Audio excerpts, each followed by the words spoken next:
right, ladies and gentlemen, I hope you had a wonderful weekend. Happy Mother's Day to all of the moms out there. We are definitely not in a recession. Everywhere I went, all the flowers were sold out. So I hope you guys got your moms a good gift already. But for real, happy Mother's Day to all of the moms. But we have a very crazy setup for the market this week. We have a big options expiration, and that's going to be my only thumbnail for you. I think the market can move afterwards, so get your passport. But beyond that, we have a ton of Fed speakers, and on Friday, we are going to hear from Jerome Powell for the first time since the FOMC, but now this one's crazy. I'm smiling very big right now. This one's going to be interesting. On Friday, there is going to be a conference, and it will be a presentation with Ben Bernanke, former Fed Chair, and then Jerome Powell. So I think that one's going to be an interesting one, maybe one for the history book. So we're going to see how that all plays out. We got a couple of other things in terms of data and earnings. We're probably going to still hear about the debt ceiling and all of that,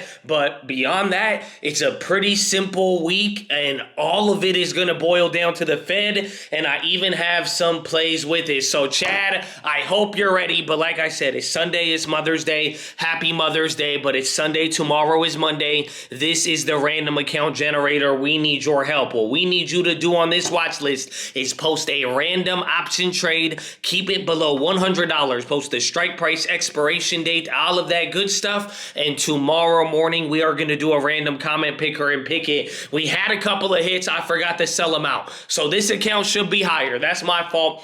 I take responsibility, but Chad, we need your help. So let's go. It's going to be a good one, but let's talk about what we have this week. So like I'm telling you, Friday, Bernanke and Powell. I mean, if that headline does not get you excited, you are not a macro nerd. I know some of you, that probably gets you excited. So that's going to be big, but like we said earlier, it's the first time that Powell has spoke since the FOMC. So that's going to be important, but even tomorrow for Monday, you're going to get 4 other Fed speakers. 2 of them are voters, Kashkari and Cook. I think the last one's at like 2 p.m. Eastern, so that'll be good, but those are going to drive all of this week. I think Bostic speaks 3 or 4 times. John Williams comes before Powell and Bernanke, and then he even speaks the day before, but given everything that's gone on, even where the markets are at, we have to talk about how little we have moved. I think a lot of it is going to come down to these Fed speakers and what they say. There will be economic data. We're going to get retail sales, industrial production, I think on Tuesday. A lot of real estate data, home starts, new home builds, all of that good stuff. Even the Philly Fed, if you remember, we brought up the Philly Fed last month because this was one of those recession indicators that even comes out. So we'll see where that stands, and all of that could move stuff even on Friday. That's why we had such a big move. It was the consumer sentiment, the 5 to 10 year inflation expectations, they hit a 12-year high. So market's still somewhat sensitive to economic data, but now I think this kind of brings us into our next point here of how little the market has moved. Even if the market moves to the data, chances are by the end of the week, if there's not a new development, we're probably not going to move. However, I think that is going to change this week. So there are a couple of other events. You're going to get earnings still, like Walmart, HD, Cisco, Deere, and then you're going to hear from the 13F. So you're going to get a lot of headlines this week about who bought this, who bought that, but Friday and Fed speakers, those are going to be the key. But now Friday is May 19th, and that will be a big option expiration, and I think this is where we start to move. And what I mean by move is simply, if you haven't noticed, for the last 6 weeks, the market has moved less than 1% on the week, aka by the end of the week, we have moved less than 1% for the last month and a half straight. So this is very interesting. There's been a lot going on, again, from bank crisis all the way to new narratives to start the year, not to mention a new year, and now we're even halfway done with May, but what I'm saying here is a pattern that we saw happen a lot last year is that after these option expirations, especially the big ones, May 19th is big. It's not the biggest because June is when the futures expire. I think even the June 19th or the June 21st expiration or 14th, that one is probably going to to be even bigger than this, and then it will coincide with the Fed. But given that this expiration accounts for a couple of Fed meetings almost halfway through the year, and then you even have oil and a bunch of other things expiring here, I think this could be a good one where, given the Fed and everything else we have, this is where we actually start to move. So this is what I think will be the biggest part of the week. Friday after the expiration, so maybe that means next week we actually move bigger, but in the meantime, now I think this kind of leads us into the plays. I think the Fed is really going to drive all the movement this week. We will get economic data out of Europe. I think you're going to get the ZEW and consumer business confidence levels, and then we might even get some inflation numbers as well from like Europe and even Australia possibly, but overall, I think it'll boil down to the Fed, and now we'll talk about the plays here. Pretty much, this is a play I've been bringing up a lot lately. There's two of them. There's either short the 10-year, even the 2-year. In the meantime, I do want to go long on the bonds eventually, but don't let me confuse you. Essentially, we've been talking about it. The market has been pricing in multiple rate cuts already for this year. A lot of the Fed, even Jerome Powell, they've been saying no, no, no. A lot of the inflation data hasn't really been supporting it too much. So the idea is short the bonds until the market chills out on thinking Powell is going to cut immediately, and then we reposition for the actual cut when it does occur. But the whole point is I'm short on the 10-year right now, and this week, I think with all these Fed speakers, they're most likely going to say the same message, but if for some reason the market responds and they start talking about higher for longer, and the market actually believes them, that will be a short on the bonds. And when we say short on the bonds, I'm shorting /ZN. That is the 10-year bond. There's /ZT. That's the 2-year.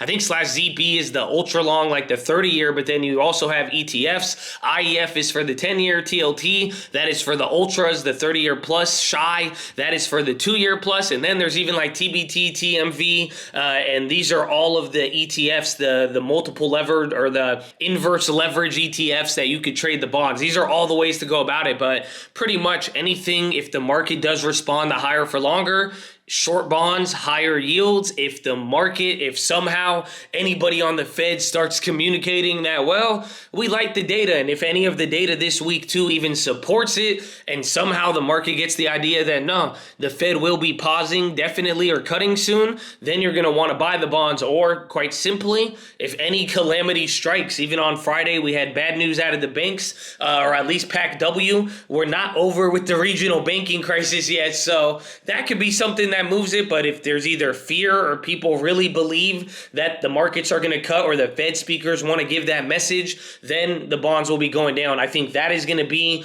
probably the most important play that I'm going to be watching this week. Again, even from Powell and the Fed. And like I'm saying now, after this expiration, maybe the bonds move, but at the very least, I think equities will too. But given the fact this is the most Fed speakers we have, it's definitely going to be a week for the bonds. So that's the first play. The second one, I actually bought this one on Friday. I did it for a flip, but I'm holding it into the weekend. I went long on oil. We've been getting a lot of headlines. We're coming into summer a little bit, but I think oil for the back and forth for flips now at 70. And again, depending on Powell, the Fed, the economy, even some of this economic data, I think oil is at a very interesting spot. Remember, on the way up of oil in 2021 and even 2022, $60, $70 oil, it's a pretty key level. So I went long on the CL at $70. I think this week I'm planning to flip it back and forth. So I don't want to hold this one long, but I think bonds and commodities and energy, that's going to be good this week. And then finally, the last play. This one's going to get interesting, but we've heard it a lot already, the debt ceiling, and I think gold. So I want to watch how it plays out. I haven't made a play on it, but we've been talking about it, I think, as a pure fear play, and worst case, best case, depending on what happens here. I mean, if the debt ceiling gets resolved, I think bonds and gold, they're going to lose some of their hedging ability, and those hedges will turn around. But if anything happens and leading up into these next couple of weeks, I think gold can be a winner. So going to be watching out for some of those. But other than that, like I said, a couple of earnings plays. You got Walmart, Deere, HD, Cisco, I think Target's reporting. But besides that, maybe a lot of AI plays. We're doing a couple of those flips, but that's it. I added some MPW to the long term. We picked up PayPal last week, a little bit of Walgreens, and I think that's about it. We're just going to watch out for the regionals and see what Powell has to say. So I hope you're ready. But That is your watch list, ladies and gentlemen. Make sure hydrate healthy, ready to go. Make sure you post your watch list. Make sure we see you there in the morning. I need the armor on. I need the helmet shining. I need you to remember the journey, baby. People have already trailblazed the path. Don't be so hard on yourself. You got to develop and hone all of your skills and success. Oh, ask Arcad about the money tree, about planting and uprooting in the long term, and just get the long term at 10%. But it's a journey, okay? Don't let me go crazy. Did I make it awkward? That's okay. If you're new, I'm very passionate about this. I hope you get a long term in the 10%, and I hope you're ready for Powell this week and everything. It's hard, man. It's already almost summer. That's it, Chad. That's it, man. We're already halfway through, man. I love you. God bless. I'm out. Good morning. Good evening. Good morning. I'm leaving. Bye. Morning.